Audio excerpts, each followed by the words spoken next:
الحمدللہ والصلاۃ والسلام علی رسول اللہ وعلی آلہ و اصحابہ اجمعین۔ ان الحمد للہ نحمدہ ونستعینہ ونستغفرہ ونعوذ باللہ من شرور انفسنا ومن سیئات اعمالنا من یہدہ اللہ فلا مضل لہ ومن یضلل فلا ہادی لہ واشہد ان لا الہ الا اللہ وحدہ لا شریک لہ واشہد ان محمدا عبدہ ورسولہ اما بعد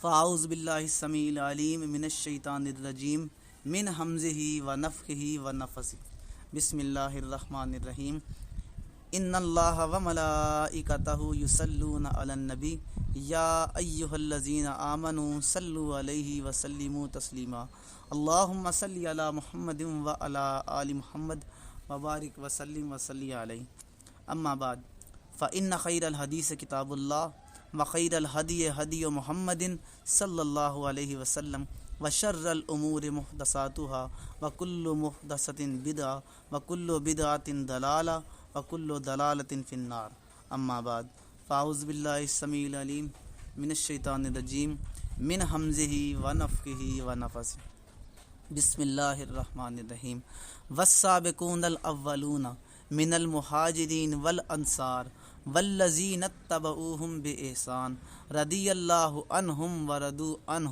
وأعد لہم جنات تجری تحتها الانہار خالدین فیہا ابدا ذالک الفوز العظیم۔ وہ مہاجر وہ انصار جو شروع میں اوروں سے آگے بڑھ کر اسلام قبول کرنے میں اول رہے، اور وہ لوگ بھی جو نیک کاموں میں ان کے پیچھے چلے، ان کی پیروی کی، تو اللہ تعالیٰ بھی ان سے خوش ہوا اور وہ اللہ سے خوش ہوئے۔ اللہ ان سے راضی، وہ اللہ سے راضی۔ ان کے لیے تو اللہ تعالیٰ نے ایسے سرسبز و شاداب گھنے باغات تیار کر رکھے ہیں جن کے نیچے نہریں بہتی ہیں، اور ان میں ہمیشہ رہیں گے۔ یہ ہے بہت بڑی عظیم الشان کامیابی۔ سورۃ التوبہ آیت نمبر 100۔ سامعین محترم، آج کا ہمارا ٹاپک ہے پیغمبر علیہ الصلاۃ والسلام کے اصحابہ کرام رضوان اللہ علیہم اجمعین میں سے ایک صحابی کا تذکرہ خیر، حضرت عمار ابن یاسر رضی اللہ تعالی عنہ کا ذکر خیر۔ سیدنا عمار ابن یاسر، آپ کی کنیت ابو یقظان تھی۔ سیدنا عمار بن یاسر بن عامر کے دو بیٹے تھے۔ یاسر بن عامر کے دو بیٹے تھے اور صحابی تھے۔ عمار بن یاسر نے دور اسلام کے شروع میں اسلام قبول کیا۔ ان کے والد یاسر اور والدہ سمیہ اسلام کے پہلے شہیدوں میں سے تھے۔ حضرت عمار بن یاسر رضی اللہ تعالی عنہما حبشہ کو ہجرت کرنے والوں کے سربراہ تھے۔ جنگ بدر اور دیگر جنگوں میں شریک تھے اور صلح حدیبیہ میں بھی شامل تھے۔ ام المومنین سلمہ سلام اللہ علیہا کے رضائی بھائی تھے۔ صحیح بخاری صحیح مسلم کی متفق علیہ حدیث کے اندر ان کے بارے میں حضور علیہ الصلاۃ والسلام نے ارشاد فرمایا کہ انہیں ایک باغی گروہ شہید کرے گا۔ آپ کی شہادت سیدنا علی بن ابی طالب رضی اللہ تعالی عنہ کے دور خلافت میں 37 ہجری میں جنگ صفین میں ہوئی، جس میں آپ مولا علی علیہ السلام کی طرف سے لڑے اور معاویہ بن ابی سفیان رضی اللہ تعالی عنہ کی فوج مد مقابل تھی۔ صحابہ کرام رضوان اللہ علیہ مجمعین کے حوالے سے یہ بات معلوم ہونا بھی مسلمانوں کے لیے ضروری ہے کہ کچھ احادیث اور تاریخ کتابوں کے واقعات میں راویوں پر علماء اسلام کی طرف سے جرح بھی کی گئی ہے، اور بہت سے راویوں کے حالات معلوم نہیں ہیں۔ مسلمان امت صحابہ کرام رضوان اللہ علیہ مجمعین اور اہل بیت اطہار کے بارے میں صحیح عقائد و قرآن و سنت اور مستند صحیح احادیث نبویہ سے لیتے ہیں۔ بعض روایات جو کہ کتب احادیث و تاریخ میں اہل بدعت راویوں کی بھی ہیں، وہ اس لیے قابل اعتبار نہیں کیونکہ علماء اسماء الرجال نے بدعت سے نسبت رکھنے والی روایات کو مردود و مذموم قرار دیا ہے۔ حضرت عمار بن یاسر رضی اللہ تعالی عنہ، آپ کی پیدائش سن 570 عیسوی مکہ میں ہوئی اور آپ کی وفات 657 عیسوی جو کہ جولائی 22 الرقہ شہر میں ہوئی۔ آپ کو مارنے والے حضرت ابو الغادیہ جہنی شامی رضی اللہ تعالی عنہ بیت رضوان کے صحابی تھے۔ آپ کے والد کا نام یاسر بن عامر، آپ کی والدہ کا نام سمیہ بنت ابی حذیفہ۔ آپ کا پیشہ فوجی، والی اور شاعر تھا۔ عسکری خدمات، لڑائیاں اور جنگ صفین، غزوہ بدر، غزوہ تبوک اور مختلف جنگوں میں آپ نے حصہ لیا۔ نام و نسب و خاندان۔ اشد الغابہ میں حضرت عمار بن یاسر کا ذکر ہے کہ حضرت عمار کا نام ابو الیقظان، کنیت والد کا نام یاسر اور والدہ کا نام سمیہ تھا۔ پورا سلسلہ نسب یہ ہے: عمار ابن یاسر بن عامر بن مالک بن کنانہ بن قیس بن الحسین بن الودیم بن صلبہ بن عوف بن حارثہ بن عامر الاکبر بن یام بن انس بن مالک الانسی القحطانی ہے۔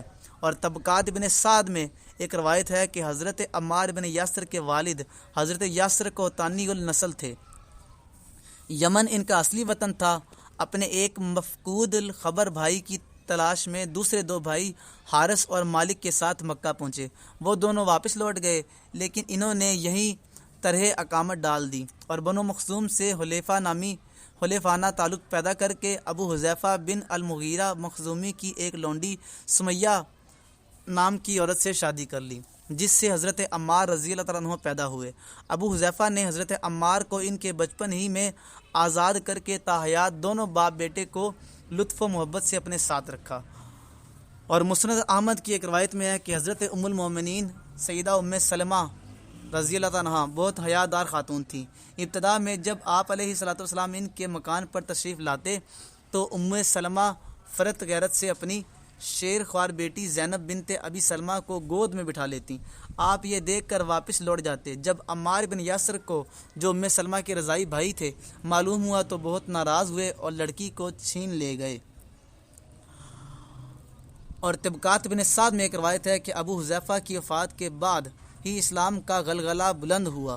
حضرت عمار اور حضرت صہیب ابن سنان ایک ساتھ ایمان لائے تھے۔ فرماتے ہیں کہ میں نے صہیب کو ارقم بن ابی ارقم کے دروازے پر دیکھ کر پوچھا، تم کس ارادے سے یہاں آئے ہو؟ بولا، پہلے تم اپنا ارادہ بیان کرو۔ میں نے کہا، محمد سے مل کر ان کی کچھ باتیں سننا چاہتا ہوں۔ بولے، میرا بھی یہی مقصد ہے۔ غرض دونوں نے ایک ساتھ داخل اسلام ہوئے اور ساقی اسلام نبی کریم صلی اللہ علیہ وسلم کے ایک ہی جام نے دونوں کو نوش توحید سے مخمور کر دیا۔ حضرت عمار کے ساتھ یا کچھ آگے پیچھے ان کے والدین بھی مشرف با اسلام ہوئے۔ اور صحیح بخاری باب الفضائل الصدیق میں ایک روایت ہے کہ حضرت عمار بن یاسر رضی اللہ تعالیٰ عنہ جس وقت ایمان لائے تو انہوں نے حضرت ابو بکر صدیق رضی اللہ تعالیٰ عنہ کے علاوہ صرف 5 غلام اور 2 عورتوں کو آن حضرت صلی اللہ علیہ وسلم کے ساتھ دیکھا تھا۔ یہ وہ حضرات تھے جنہوں نے پہلے اسلام کو ظاہر کر دیا تھا، ورنہ صحیح روایت کی بنا پر فتح الباری میں اور اسد الغابہ میں ہے کہ اس وقت تک 30 اصحاب سے زیادہ اس دائرہ اسلام میں داخل ہو چکے تھے جنہوں نے مشرکین کے خوف سے اعلان نہیں کیا تھا۔ اور طبقات بن سعد میں ایک روایت ہے کہ حضرت عمار رضی اللہ تعالیٰ عنہ ایک بے یار و مددگار غریب الوطن تھے، دنیاوی وجاہت و طاقت بھی حاصل نہ تھی، اور سب سے زیادہ ان کے والد حضرت سمیہ ان کی والدہ حضرت سمیہ اس وقت تک بنی مخزوم کی غلامی سے آزاد نہیں ہوئی تھیں۔ تاہم جوش ایمان نے ایک دن سے زیادہ مخفی ہو کر رہنے نہ دیا۔ مشرکین نے ان کو اور ان کے خاندان کو ناچار و مجبور دیکھ کر سب سے زیادہ مشق ستم بنا لیا، طرح طرح کی اذیتیں دیں۔ ٹھیک دوپہر کے وقت تپتی ہوئی ریت میں لٹایا، دہکتے ہوئے انگاروں سے جلایا اور گھنٹوں پانی میں غوطے دیے، لیکن جلوہ توحید نے کچھ ایسا وارکہ کر دیا تھا کہ ان تمام سختیوں کے باوجود ان کو اسلام سے برگزشتہ نہ کر سکے۔ حضرت عمار کی والدہ حضرت سمیہ رضی اللہ تعالیٰ عنہ کو ابو جہل نے نہایت وحشیانہ طریقے پر اپنے نیزہ سے شہید کیا۔ الاصابہ میں موجود ہے۔ چنانچہ تاریخ اسلام کی یہ پہلی خاتون تھیں جو استقلال و استقامت کے ساتھ راہ خدا میں واقع ہوئی۔ ان کے والد حضرت یاسر رضی اللہ عنہ اور بھائی حضرت عبداللہ بھی اسی گرداب اذیت میں جاں بحق ہوئے۔ اور مستدرک للحاکم کی ایک روایت میں ہے کہ ایک دفعہ مشرکین نے حضرت عمار رضی اللہ تعالیٰ عنہ کو دہکتے ہوئے انگاروں پر لٹا دیا۔ حضرت صلی اللہ علیہ وسلم اس طرف سے گزرے تو ان کے سر پر دست مبارک پھیر کر فرمایا، اے آگ، تو ابراہیم علیہ السلام کی طرح عمار پر ٹھنڈی ہو جا۔ اسی طرح جب ان کے گھر کی طرف سے گزرتے اور خاندان یاسر کو مبتلا مصیبت دیکھتے تو فرماتے اصبروا یا آل یاسر، اے آل عمار، اے آل یاسر تمہیں بشارت ہو، جنت تمہاری منتظر ہے۔ ایک روز مشرکین نے ان کو پانی میں اس قدر گھوتے دیے کہ بالکل بدحواس ہو گئے، یہاں تک کہ اس حالت میں ان جفاکاروں نے جو کچھ چاہا ان کی زبان سے اقرار کرا لیا۔ اس کے بعد اس مصیبت سے گلو خلاصی ہو گئی، تاہم غیرت ملی، ہوش ملی تو ارک کر دیا۔ دربار نبوت صلی اللہ علیہ وسلم میں حاضر ہوئے تو آنکھوں سے آنسوؤں کا دریا جاری تھا۔ حضرت صلی اللہ علیہ وسلم نے پوچھا عمار کیا خبر ہے؟ عرض کیا یا رسول اللہ صلی اللہ علیہ وسلم نہایت ہی بری خبر ہے، آج مجھے اس وقت تک مخلصی نہ ملی جب تک میں نے آپ کی شان میں برے الفاظ اور ان کے معبودوں کے حق میں کلمات خیر استعمال نہ کیے۔ ارشاد ہوا تم اپنا دل کیسا پاتے ہو؟ عرض کیا میرا دل ایمان سے مطمئن ہے۔ سرور کائنات صلی اللہ علیہ وسلم نے نہایت شفقت کے ساتھ ان کی آنکھوں سے آنسو کے قطرے پہنچ کر فرمایا کچھ مذائقہ نہیں، اگر یہ پھر ایسا ہی کرو۔ اس کے بعد ہی یہ قرآن پاک کی آیت نازل ہوئی من کفر باللہ من بعد ایمانہ الا من اکرہ وقلبہ مطمئن بالایمان۔ حضرت سعید بن جبیر رضی اللہ تعالیٰ عنہ نے حضرت عبداللہ بن عباس سے پوچھا کہ کیا قریش مسلمانوں کو اس قدر اذیت پہنچاتے تھے کہ وہ اپنا مذہب چھوڑ دینے پر مجبور ہو جائیں؟ تو اسد الغابہ کی روایت ہے کہ وہ بولے خدا کی قسم وہ ان کو مارتے تھے، بھوکا اور پیاسا رکھتے تھے، یہاں تک کہ ضعف اور کمزوری سے وہ اٹھنے اور بیٹھنے سے بھی مجبور ہو جاتے تھے۔ اسی حالت میں وہ جو کچھ چاہتے تھے ضمیر کے خلاف ان سے اقرار لے لیتے تھے۔ اور طبقات بن سعد میں ہے کہ حضرت عمار رضی اللہ عنہ بھی ان مصائب میں گرفتار تھے۔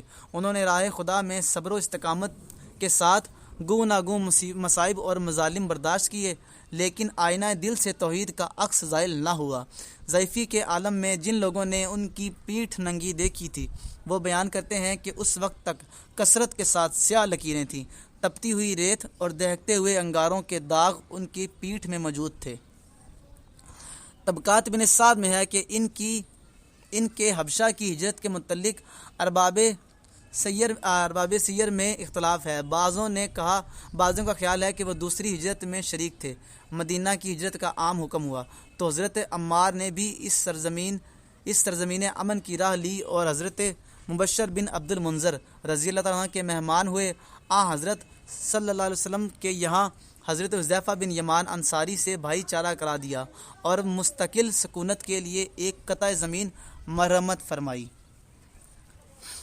طبقات ابن سعد میں روایت ہے کہ ہجرت کے 6-7 مہینے کے بعد مسجد نبوی صلی اللہ علیہ وسلم کی بنیاد ڈالی گئی۔ سرور کائنات نے صحابہ کرام کو جوش دلانے کے لیے خود کام میں حصہ لیا اور حضرت عمار رضی اللہ تعالیٰ عنہ اینٹ گارا لا کر دیتے اور زبان پر رجز جاری تھا۔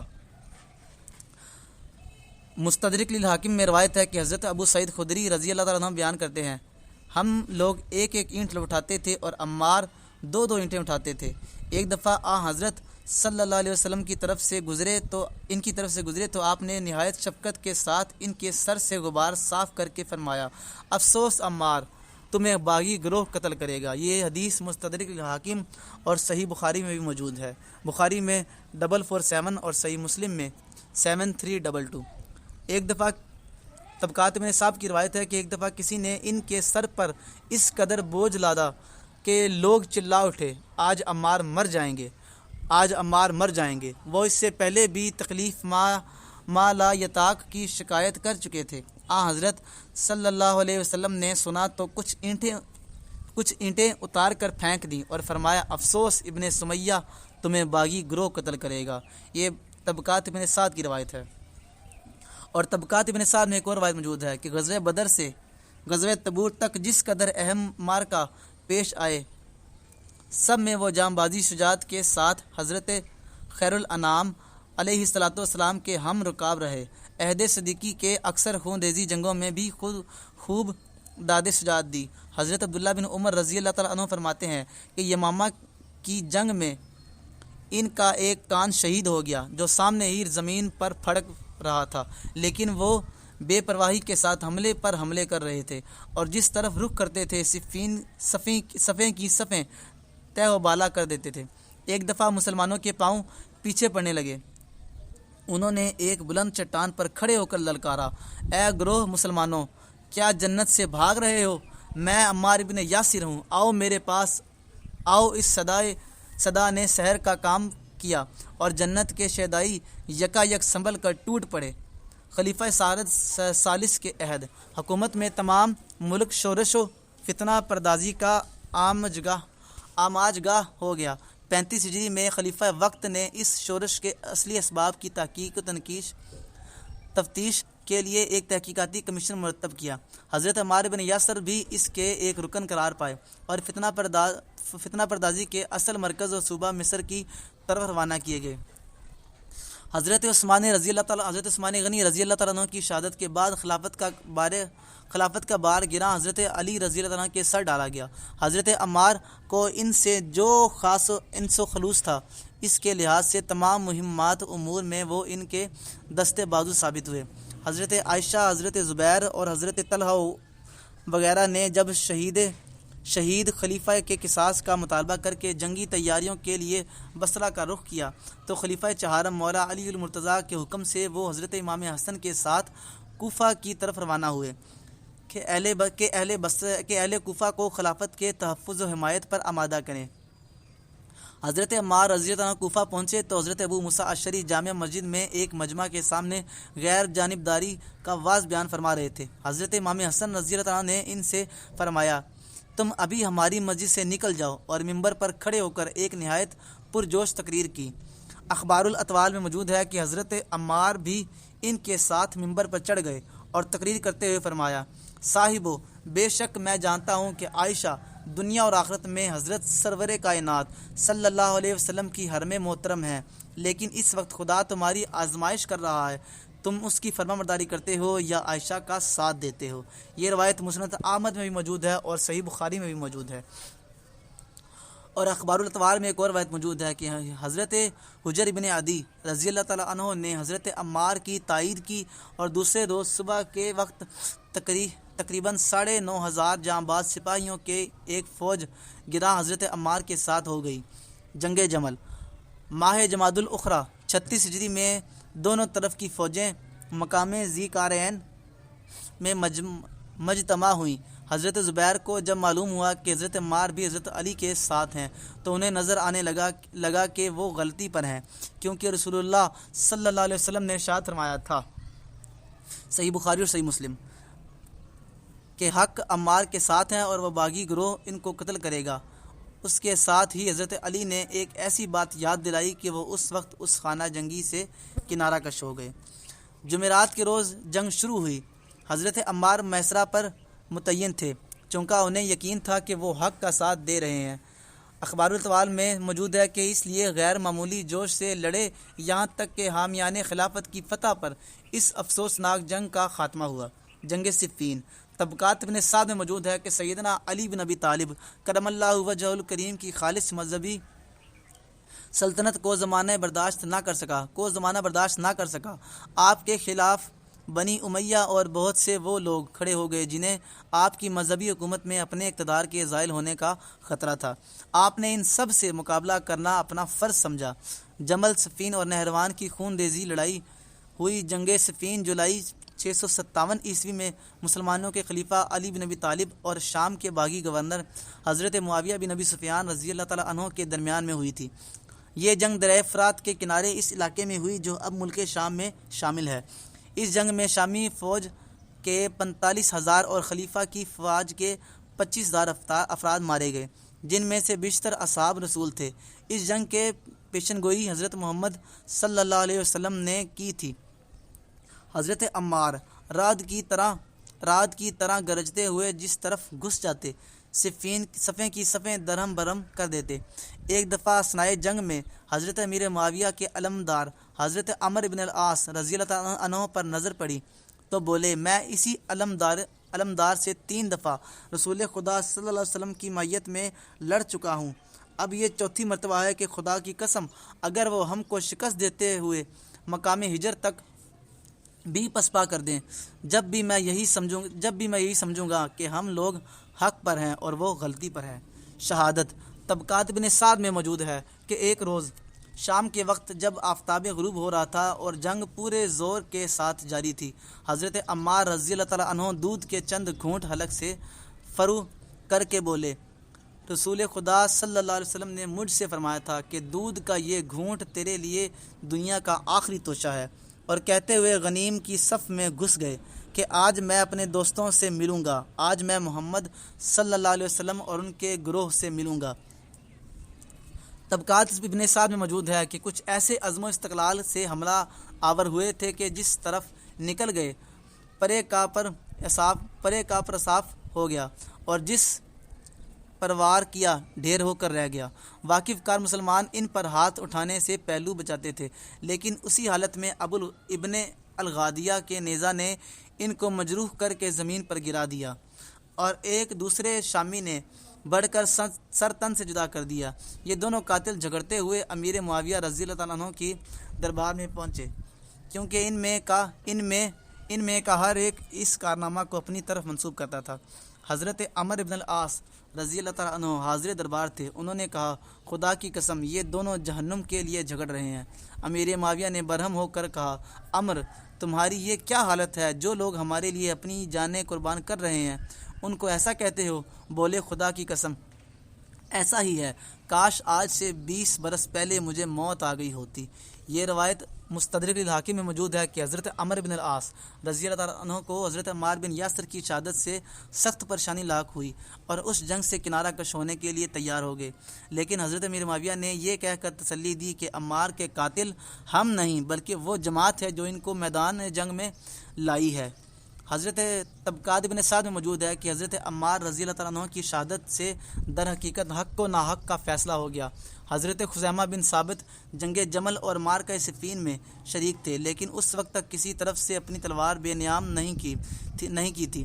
حضرت عمار کی شہادت نے ثابت کر دیا کہ انہیں حیدر کرار کا ساتھ دینا چاہیے، چنانچہ اس کے بعد تلوار کھینچ کر شامی فوج پر ٹوٹ پڑے اور شدید کشت خون کے بعد شہادت حاصل کر لی۔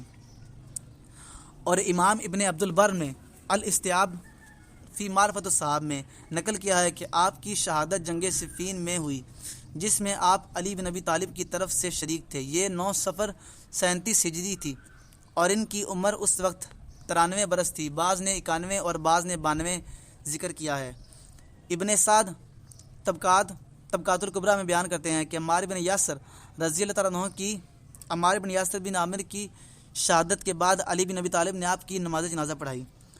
طبقات ابن سعد میں موجود ہے کہ حضرت علی نے اپنے مونس و جانصار کی شہادت کی خبر سنی تو آہ سرد کھینچ کر فرمایا، خدا نے عمار پر رحم کیا جس دن اسلام لائے، خدا نے رحم کیا جس دن شہید ہوئے، اور خدا نے ان پر رحم کرے گا جس دن زندہ اٹھائے جائیں گے۔